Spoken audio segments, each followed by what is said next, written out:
আবারও যুক্তরাষ্ট্রকে যে হুমকি দিল রাশিয়া, আরো বিস্তারিত জানিয়ে দিব। এদিকে গাজা যুদ্ধের মধ্যে ইসরায়েলকে গোপনে অস্ত্র দিচ্ছে ভারত। এবার বাইডেনের গাজা নীতির বিরুদ্ধে মার্কিন সশস্ত্র বাহিনীতে অসন্তোষ অব্যাহত। এদিকে ৮০টিরও বেশি পশ্চিমা গণমাধ্যম নিষিদ্ধ করল রাশিয়া। আরো জানিয়ে দিব, এবার ন্যাটোর নতুন মহাসচিব হলেন রাশ প্রধানমন্ত্রী মার্ক রুটে। এদিকে শান্তি প্রস্তাবে আছে ইউক্রেন যুদ্ধের সমাপ্তি, বললেন পুতিন। উত্তর কোরিয়ার সম্ভাব্য হাইপারসনিক ক্ষেপণাস্ত্রের পরীক্ষা ব্যর্থ, দাবি রিপোর্টে। এবং সর্বশেষ জানিয়ে দিব, এদিকে ইসরায়েলি বাহিনী নেতানিয়াহুর বিরুদ্ধে অভ্যুত্থান ঘটাতে চাইছে। শুনছিলেন সংবাদ শিরোনাম, এখন বিস্তারিত। তবে তার আগে অনুরোধ থাকবে, এই ভিডিওতে একটি লাইক দিন এবং কমেন্টস করে জানিয়ে দিন আপনি কোন জেলা থেকে বা কোথায় থেকে আমাদের সাথে যুক্ত রয়েছেন। এবং সংবাদের সর্বশেষ গুরুত্বপূর্ণ আপডেট পেতে চ্যানেলটি সাবস্ক্রাইব করে আমাদের সঙ্গে থাকুন। আবারও যুক্তরাষ্ট্রকে যে হুমকি দিল রাশিয়া। ক্রিমিয়ায় ইউক্রেনের ক্ষেপণাস্ত্র হামলায় যুক্তরাষ্ট্রকে দায়ী করেছে রাশিয়া। সেই সঙ্গে ওয়াশিংটনের বিরুদ্ধে প্রতিশোধ নেওয়ার হুমকিও দিয়েছে পুতিনের দেশ। যুক্তরাষ্ট্রের সরবরাহ করা ক্ষেপণাস্ত্র দিয়ে ক্রিমিয়ার সেভাস্তোপলে ইউক্রেনে চালানো ওই হামলায় ২ জন শিশু সহ ৪ জন নিহত এবং ১৫১ জন আহত হয়। এ বিষয়ে ক্রেমলিনের মুখপাত্র দিমিত্রি পেসকভ মস্কোয় সাংবাদিকদের বলেন, যুক্তরাষ্ট্রের প্রত্যক্ষ অংশগ্রহণের ফলে রাশিয়ায় বেসামরিক নাগরিকদের প্রাণ দিতে হচ্ছে।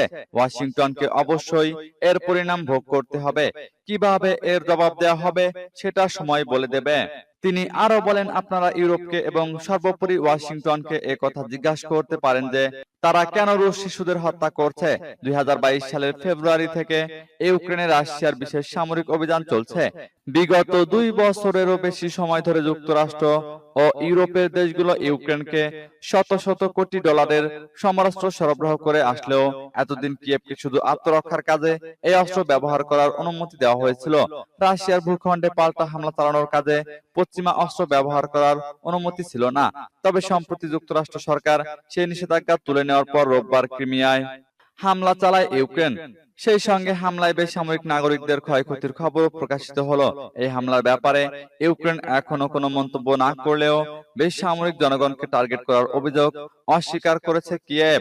রুশ পররাষ্ট্র মন্ত্রণালয় ক্রিমিয়ায় প্রাণঘাতী হামলার জেরে সোমবার মস্কোয় নিযুক্ত মার্কিন রাষ্ট্রদূত লিনেট ট্রেসিকে তলব করে। পরে এ নিয়ে একটি বিবৃতি দিয়েছে মন্ত্রণালয়টি।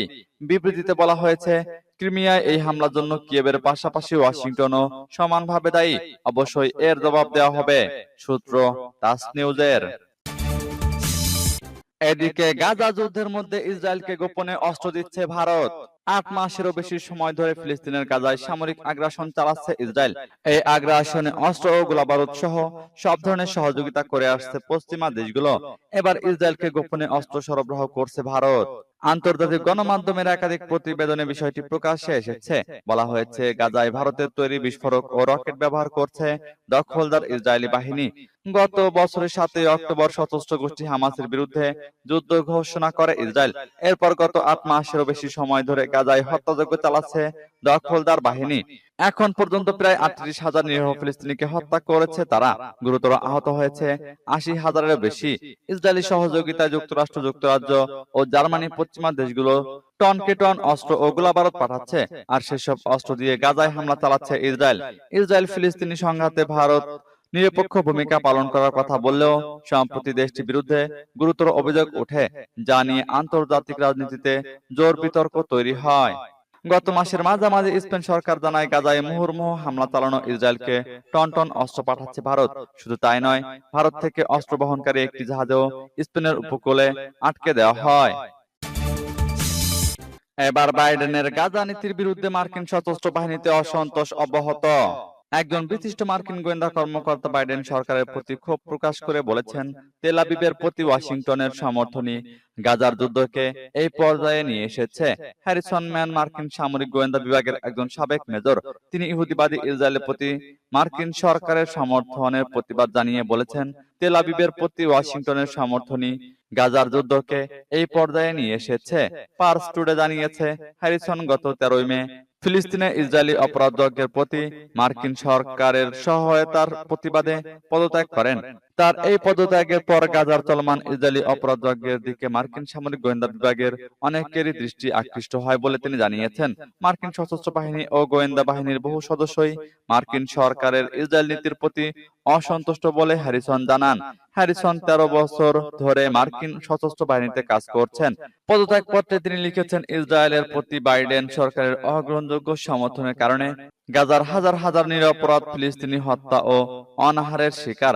কিছুকাল আগে মার্কিন পররাষ্ট্র মন্ত্রণালয়ের আরবিভাষী মুখপাত্র হালা গারিদ গাজার ব্যাপারে বাইডেন সরকারের নীতির প্রতিবাদে পদত্যাগ করেছেন। এদিকে ৮০টির বেশি পশ্চিমা গণমাধ্যম নিষিদ্ধ করল রাশিয়া। ইউরোপীয় ইউনিয়নভুক্ত দেশের ৮১টি গণমাধ্যম নিষিদ্ধ করেছে রাশিয়া। দীর্ঘদিন ধরে রাশিয়া বিরোধী সংবাদ প্রচারের অভিযোগ আনা হয়েছে এই গণমাধ্যমগুলোর বিরুদ্ধে। এছাড়া ইউক্রেন যুদ্ধ নিয়েও তারা অসত্য তথ্য দিচ্ছে বলে অভিযোগ রাশিয়ার। ফলে রুশ জনগণ এখন আর এসব গণমাধ্যম দেখতে পারবেন না। বস্তুত ইউক্রেনের অভিযানকে যুদ্ধ বলছে না রাশিয়া, এটিকে বিশেষ সেনা অভিযান বলা হচ্ছে। কেউ একে যুদ্ধ বললে তার বিরুদ্ধে আইনি ব্যবস্থা নেওয়া হচ্ছে, কিন্তু অধিকাংশই গণমাধ্যমই এটিকে যুদ্ধ বলছে। এর আগেও বেশ কিছু স্বাধীন গণমাধ্যমের উপর নিষেধাজ্ঞা জারি করেছিল রাশিয়া। প্রেসিডেন্ট ভ্লাদিমির পুতিনের বিরুদ্ধে মুখ খুলেই গণমাধ্যমগুলো বন্ধ করে দেওয়ার হুমকি দেওয়া হচ্ছে। মঙ্গলবার রাশিয়ার পররাষ্ট্র মন্ত্রণালয় জানিয়েছে, এই সিদ্ধান্তের পেছনে রয়েছে মে মাসের একটি ঘটনা। সেই সময় ইউরোপীয় ইউনিয়ন রাশিয়ার 4টি গণমাধ্যমের উপর নিষেধাজ্ঞা জারি করেছিল। অভিযোগ ছিল ক্রেমলিনের হয়ে অপপ্রচার করছে এই গণমাধ্যমগুলো। প্রাগের ভয়েস অফ ইউরোপও সেই তালিকায় ছিল, যারা সরাসরি পশ্চিমা বিশ্বের বিরোধিতা করে। ইউরোপীয় ইউনিয়নের এই পদক্ষেপের করা সমালোচনা করেছিল রাশিয়া। এবার ন্যাটোর নতুন মহাসচিব হলেন ডাচ প্রধানমন্ত্রী মার্ক রুটে। সামরিক জোট ন্যাটোর নতুন মহাসচিব হলেন নেদারল্যান্ডসের প্রধানমন্ত্রী মার্ক রুটে। বুধবার আনুষ্ঠানিকভাবে তাকে মহাসচিব নির্বাচিত করেন জোটের সদস্যরা। গত সপ্তাহে মার্ক রুটের একমাত্র প্রতিদ্বন্দ্বী রোমানিয়ার প্রেসিডেন্ট ক্লাউডস ইউহানিস নিজের নাম প্রত্যাহার করে নেওয়ায় রুটেই যে মহাসচিব হচ্ছেন সেটি নিশ্চিতই ছিল। বুধবার এলো আনুষ্ঠানিক ঘোষণা। এ প্রসঙ্গে ডাচ প্রধানমন্ত্রী বলেন, এটি তার জন্য ভীষণ সম্মানের। এক বিবৃতিতে ন্যাটো জোট জানায়, অক্টোবরের 1 তারিখ থেকে দায়িত্ব নেবেন তিনি। স্থলাভিষিক্ত হবেন জেন্স স্টোলটেনবার্গের। রাশিয়া ইউক্রেন যুদ্ধের মধ্যেই দায়িত্ব নিচ্ছেন রুটে। বিশ্লেষকরা বলছেন, কিয়েভের অন্যতম অস্ত্র সরবরাহকারী ন্যাটো প্রধানের জন্য সবচেয়ে বড় চ্যালেঞ্জ হবে রাশিয়াকে সামলানো।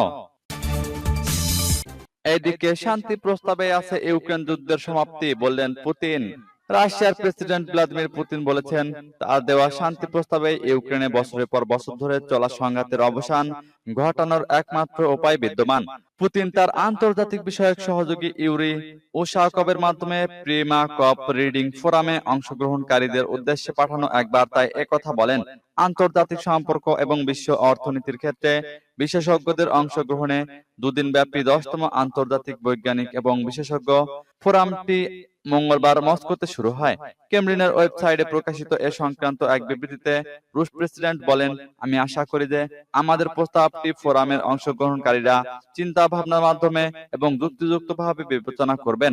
যদিও পশ্চিমা রাজনীতিবিদরা তাদের বিপরীতে আমরা এটি উপস্থাপন করেছিলাম, তারা এর সার্বমর্মটুকু অনুসন্ধান করতে চাননি। তবে তারা দেখতে সক্ষম হবেন যে দীর্ঘদিন ধরে চলা এই সংঘাত বন্ধ করা এবং এটি রাজনৈতিক ও কূটনৈতিক মীমাংসার দিকে এগিয়ে যাওয়ার ক্ষেত্রে এটি সত্যিই কতখানি সম্ভাবনাময়। উত্তর কোরিয়ার সম্ভাব্য হাইপারসনিক ক্ষেপণাস্ত্র পরীক্ষা ব্যর্থ, দাবি রিপোর্টে। উত্তর কোরিয়া বুধবার একটি ক্ষেপণাস্ত্রের পরীক্ষা চালিয়েছে। এটি হাইপারসনিক ক্ষেপণাস্ত্র হতে পারে বলে ধারণা করা হচ্ছে। তবে উৎক্ষেপণের পর মাঝ আকাশে ক্ষেপণাস্ত্রটি বিস্ফোরিত হয় বলে দাবি দক্ষিণ কোরিয়ার জয়েন্ট চিফ অব স্টাফের এক কর্মকর্তার। ভোরের দিকে ক্ষেপণাস্ত্রটির পরীক্ষা চালানো হয়। এর কয়েক ঘন্টা আগে দক্ষিণ সীমান্তের দিকে আরো একটি ময়লা আবর্জনার বেলুন পাঠায় উত্তর কোরিয়া। এর জেরে দক্ষিণ কোরিয়ার ইনচেওন বিমানবন্দরে উড়োজাহাজের ওঠানামা 3 ঘন্টার জন্য বন্ধ রাখা হয়। দক্ষিণ কোরিয়ার জয়েন্ট চিফ অব স্টাফের এক বিবৃতিতে বলা হয়, উত্তর কোরিয়ার ক্ষেপণাস্ত্রটি স্থানীয় সময় ভোর 5:30টার দিকে পিয়ংইয়ং এর কাছাকাছি একটি এলাকা থেকে উৎক্ষেপণ করা হয়। দক্ষিণ কোরিয়া ও যুক্তরাষ্ট্রের গোয়েন্দা সংস্থাগুলো বিষয়টি নিয়ে বিস্তারিত বিচার বিশ্লেষণ করছে। দক্ষিণ কোরিয়ার জয়েন্ট চিফ অব স্টাফের কর্মকর্তা বলেন, হাইপারসনিক বলে মনে হওয়া ক্ষেপণাস্ত্রটির পরীক্ষা ব্যর্থ হয়েছে। তবে এর আগে এটি প্রায় 250 কিলোমিটার পথ পাড়ি দেয়।